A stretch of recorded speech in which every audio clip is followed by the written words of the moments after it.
स्वागत है आप लोगों का पैसिव वॉइस के पार्ट 4 में, जिसमें आज हम डिस्कशन करने जा रहे हैं टेंस, मॉडल और इंफिनिटिव। इससे पहले हम डिस्कशन कर चुके हैं, एक बार प्रकाश डालने का प्रयास करते हैं, जिसमें हमने से पहली पार्ट में हमने जाना कि पैसिव वॉइस क्या होती है। दूसरा जो पार्ट है उसमें हमने जाना कि किस किस की पैसिव वॉइस बनती है, और तीसरा जो पार्ट है उसमें हमने जाना कि मेथड क्या यूज किए जाते हैं, जिसका एक मेथड बचा हुआ है इंपेरेटिव सेंटेंस का मेथड, जो हम आगे फ्यूचर में मतलब जल्दी ही उसके ऊपर एक वीडियो बनाएंगे। लेकिन जब तक के लिए हमें क्या है, आज जानना है कि टेंस, मॉडल और इंफिनिटिव विषय में जानना है।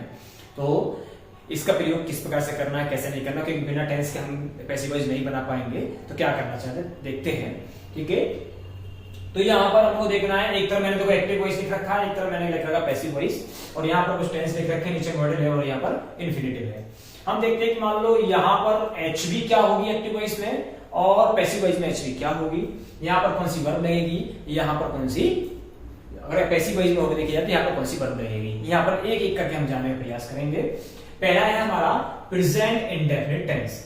अब जब हमारी active voice present indefinite tense में होगी तो वहां पर क्या होगा, या तो वर्ब की फर्स्ट फॉर्म हो सकती है, या फिर सेकंड फर्स्ट फॉर्म के साथ में क्या हो सकता है, एस या ईएस हो सकता है।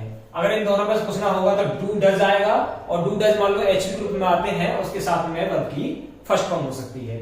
और जब ये एक्टिव वॉइस होगा तो पैसिव वॉइस में क्या करेंगे, यहीं पर जो हमारी इज है, हमारी एचवी है, ये क्या हेल्पिंग वर्ब है, तो यहाँ पर क्या इज हमारा हेल्पिंग वर्ब हो जाएगी, और मेन वर्ब जो यहाँ पर मेन वर्ब होती है उसकी थर्ड फॉर्म का प्रयोग होगा। नेक्स्ट है present continuous tense. Present continuous tense में क्या होगा, यहाँ पर हमारी जो एचवी है वो होगी इज एम आर। देखे तो यहाँ पे क्रॉस देख लेते हैं। देखो अगर देखा जाए तो क्रॉस देखा जा सकता है कि अब क्या इज एम आर, ठीक। नेक्स्ट है हमारी मेन वर्ब। मेन वर्ब की जो फोर्थ फॉर्म प्रयोग किया जाता है, ठीक है, जिसको वर्ब की फर्स्ट फॉर्म में क्या कहते हैं, आईएनजी बोलते हैं, ठीक है। तो ये चीज हमने यहां देखी। अब हम जैसे ही इसको क्या करेंगे, पैसिव वॉइस बनाएंगे, तो क्या होगा, यहां पर हमारी जो एचवी थी वो एचवी जो सेम है वो सेम रहेगी। यहां भी एचवी इज एम आर है, यहां भी इज एम आर है, दोनों जगह सेम है, बट यह एक थोड़ा सा अंतर है। और वो अंतर क्या है, यहां पर एक चीज और यूज कर दी गई, एक वर्ड यूज किया गया, वो है बीइंग। क्या है, बीइंग यूज कर दिया गया, ठीक। और यहाँ पे क्या है, वर्ब की थर्ड फॉर्म। तो देखा हमने वर्ब की थर्ड फॉर्म सेम है, इज एम आर सेम है, बस एक चीज बढ़ गई यहाँ पर, और तो कुछ नहीं पड़ा। लेकिन यहां से यहां तक क्या हो गया, एक एचवी का ही पार्ट होगा। थर्ड में देखते हैं present perfect tense. Present perfect tense में क्या होगा, यहां पर हमारी एचवी होगी हैज, हैड, और मेन वर्ब की होगी थर्ड फॉर्म। मेन वर्ब की थर्ड फॉर्म इसे वीक्यूवी कह देते हैं। और यहां पर जो सेम है वो जैसी है वो पहुंचेगी, हैज हैड तो रहेगा, लेकिन साथ में एक वर्ड और यूज हो जाएगा, वो क्या बढ़ जाएगा, बीइंग, और मेन वर्ब की third form. Next past indefinite tense. Past indefinite tense में या तो वर्ब की सेकंड फॉर्म होती है, अगर वर्ब की सेकंड फॉर्म नहीं होगी तो फिर डिड के साथ में क्या होगी, वर्ब की फर्स्ट फॉर्म का प्रयोग होता है। और जैसे हम पैसिव वॉइस पहुंचेंगे तो पैसिव वॉइस में हमारे पास क्या रहेगा, इज एम आर वहां लगाए थे, यहाँ पर वॉज, और यहाँ पर वॉज पर हो जाएंगे, और मेन वर्ब की third form. Past continuous tense. अब जब पास्ट कंटीन्यूअस टेंस से पहुंचेंगे तो यहाँ क्या होगा, हमारी जो एचवी है वो हमारी क्या वॉज पर होगी, लेकिन हम देखेंगे कोई क्रॉस हो रहा है, कोई अलग से कुछ नहीं है, वो चीज क्रॉस हो रही है, और फिर यहाँ पे वही वॉज पर हो गई, दोनों सेम हो गया। यहाँ भी वर्ब की थर्ड फॉर्म, यहाँ भी वर्ब की थर्ड फॉर्म, तो चीज क्या बड़ी, एक वर्ड यूज हुआ, वो क्या था, बीइंग। यहाँ भी बीइंग था, यहाँ भी बीइंग था, दोनों जगह बीइंग हो गया। यहाँ इज एम आर है या वॉज वर्ब है, या बीइंग है, यहाँ भी बीइंग है, या वर्ब की थर्ड फॉर्म, यहाँ भी वर्ब की third form.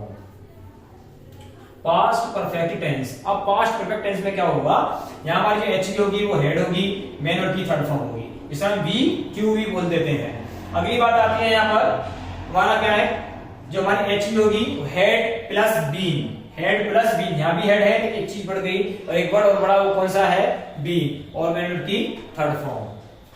Future indefinite tense. जब फ्यूचर इंडेफिनिट टेंस पहुंचेंगे तो यहाँ क्या होगा, विल सेड होगा, और यहाँ पर क्या हो जाएगा, विल सेड तो होगा, लेकिन एक वर्ड फिर यूज हो जाएगा, वो होगा बी, और यहाँ पे मेन वर्ब की फर्स्ट फॉर्म है, लेकिन यहाँ क्या हो जाएगी, मेन वर्ब की थर्ड फॉर्म हो जाएगी।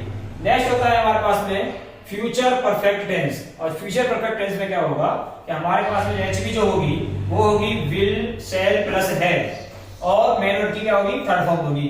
लेकिन जैसे हम पैसिव वॉइस की बनाएंगे तो यहाँ पे क्या होगा, एच की हमारी विल से तो होगी, एक दो वर्ड यूज हो जाएंगे, है प्लस बी और मेन वर्ब की थर्ड फॉर्म।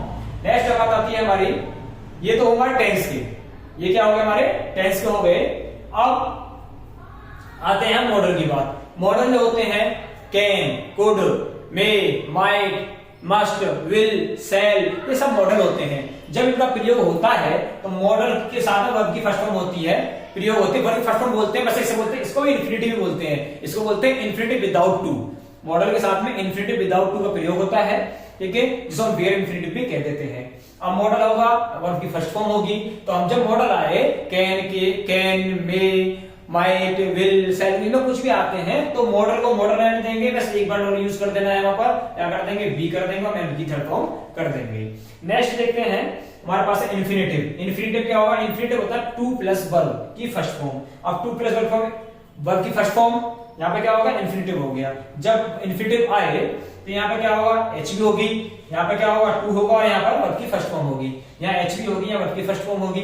अब क्या करेंगे हम यहाँ पर, जैसे हम पैसिव वॉइस बनाएंगे तो यहाँ एच भी तो जो है वो रहेगी, जो भी आएगी अकॉर्डिंग टू, लेकिन यहाँ क्या टू भी होगा, लेकिन यहाँ क्या एक वर्ड यूज कर देंगे, वो होगा बी, और उसमें क्या कर देंगे, वर्ब की थर्ड फॉर्म। तो हमने एक चीज देखी, और अगर ढंग से अगर आप ऑब्जर्व करते हैं, अगर सही से गौर से ऑब्जर्व किया जाए तो यहाँ देखिए, यहाँ भी थर्ड फॉर्म, यहाँ भी थर्ड फॉर्म, यहाँ भी थर्ड फॉर्म, ये भी थर्ड फॉर्म, ये भी थर्ड फॉर्म, देख रहे हैं सभी जगह क्या है, यहाँ पर एक थर्ड फॉर्म कॉमन है। तो इससे एक बात मालूम पड़ रही है कि मान लो जब पैसिव वॉइस बनाई जाती है इसमें क्या आती है, थर्ड फॉर्म आती है। दूसरी बात, एचवी, ये भी एचवी है, यहां भी एचवी है, यहां भी एचवी है, यहां भी एचवी है, ये सब क्या है, एचवी है, ये सब क्या है यहाँ पर एचवी है। अब हमको ये भी मालूम पड़ गया कि पैसिव वॉइस के लिए दो चीजें बहुत महत्वपूर्ण चीज होती हैं, और वो क्या होती है, एचवी और प्लस बी थर्ड। ये बात हमारे समझ में आनी चाहिए, एचवी प्लस बी थर्ड। लेकिन एक गलती मत कर देना, क्योंकि होता क्या है कि जब हम पास्ट परफेक्ट हो चाहे प्रेजेंट परफेक्ट हो, यहां पर हमारी एचवी होती है और क्या होता है, बी थर्ड ही होता है। यहां भी एचवी होती है, बी थर्ड होता है, हम एचवी बी थर्ड की बात कर रहे हैं। लेकिन यहां पर क्या होगा, जब भी कभी एक वर्ड होगा एचपी का वो अलग होगा, लेकिन जब पैसिव होगा तो कहीं ना कहीं एक आध दो वर्ड और बढ़ जाएंगे, मतलब एक वर्ड नहीं होगा, ठीक है। तो हमने एक चीज देखी। अब यहाँ पे एक चीज और गौर करेंगे थोड़ा सा, और इसको रिलेट करने का प्रयास करेंगे, इससे बहुत आसानी होगी सीखने में और आगे तक हम भूल नहीं पाएंगे। हमने देखा सभी में क्या है, थर्ड फॉर्म है, लगा दिया, कोई दिक्कत नहीं, ठीक है। जब हम प्रेजेंट इंडेफिनिट पढ़ते हैं तो प्रेजेंट इंडेफिनिट के बाद क्या आता है, कंटीन्यूअस आता है। तो हमने देखा कंटीन्यूअस की जैसे जो वर्ब है वो याद आ रही है, ठीक। कंटीन्यूअस की जैसे कंटीन्यूअस की बात आती है तो यहाँ पर हमने बीइंग का प्रयोग कर दिया। अब बीइंग यहाँ पर प्रयोग कंटीन्यूअस का करा, लेकिन यहाँ पास्ट में देखते हैं तो अभी हमने बीइंग का प्रयोग किया, तो हमें ये बात की मालूम पड़ गई कंटीन्यूअस अगर आता है तो वहां हमने क्या करेंगे, बीइंग का प्रयोग भी करना होगा। फिर अब इसके देख, ये हो गया यहाँ पर क्लियर, ये यहाँ पर हो गया। अब दूसरा रिलेट करके देखा हमने, वॉज वर्ब का प्रयोग था और जो वॉज वर्ब को हमने कर दिया पास्ट इंडेफिनिट में। जब पास्ट में यहाँ पे इसको रिलेट किया, यहाँ पे रिलेट किया, उसके बाद में जब कंटीन्यूअस बनाया तो वॉज वर्ब जैसे थे सेम थे, जैसे यहाँ इस सेम है ऐसे यहाँ वर्ब सेम है, बस एक वर्ड और यूज हो गया था, और क्या था, बीइंग। ऐसी तरह से अब हम, क्योंकि ये कंटीन्यूअस की बात चल रही थी, ठीक है। नेक्स्ट अब परफेक्ट में देखें तो बी से बीइंग। अब देखो यहाँ देखें, यहाँ हेड था, क्या था, यहाँ पर हेड था, यहाँ पर हैज हेड था। देखो हैज हैव साथ थे, प्लस में एक वर्ड बढ़ गया, बीइंग। इसी तरह से यहाँ देखें, यहाँ हेड है लेकिन एक वर्ड बढ़ गया, वो क्या था, बीइंग। तो परफेक्ट में जहां भी परफेक्ट यूज हो रहा है वहां पर ये तो क्लियर हो गया, वहां बीइंग जरूर आएगा। देखो यहाँ भी बीइंग आ रहा है, यहां भी बीइंग है, यहां भी बीइंग है और यहां भी बीइंग है। फ्यूचर में क्या चीज बढ़ी है, और वो बड़ी थी हैव, और कुछ नहीं बढ़ा, यहां पर सिर्फ चीज बड़ी हैव।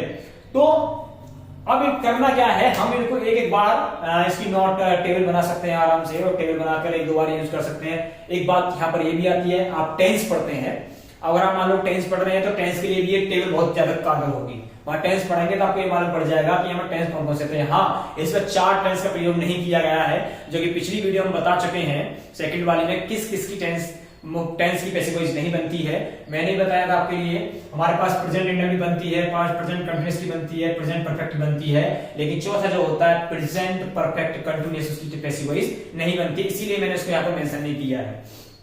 नेक्स्ट है past indefinite tense, past continuous tense, past perfect tense, और जो चौथा होता है वो होता है पास्ट परफेक्ट कंटीन्यूअस टेंस, और जिसको यहाँ पर मैंने मेंशन नहीं किया है क्योंकि इसकी पैसिव वॉइस नहीं बनती है। पहले ही बता चुका हूं कि इनकी हम पैसिव वॉइस नहीं बनती है, नहीं बनती है तो फायदा कोई नहीं है, ठीक है।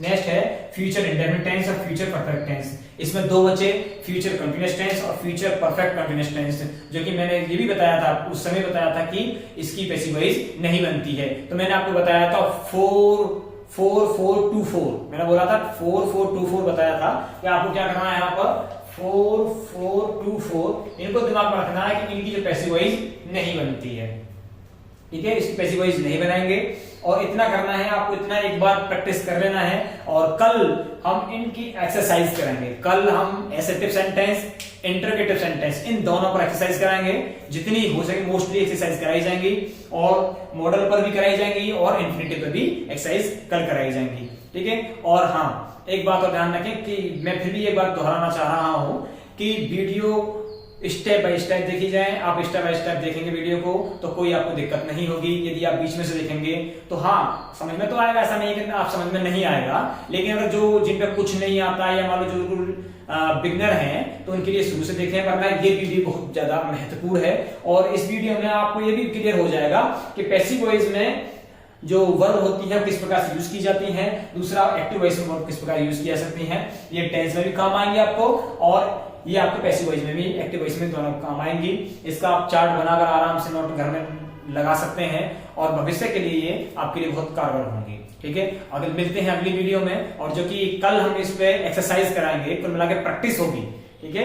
कल इसे प्रैक्टिस की जाएगी, कम से कम 30-40 सेंटेंस हम प्रैक्टिस करेंगे और उनको बनाना सीखेंगे, ठीक है। और देखना ना भूलें, ठीक है। मिलते हैं अगली वीडियो में, थैंक यू।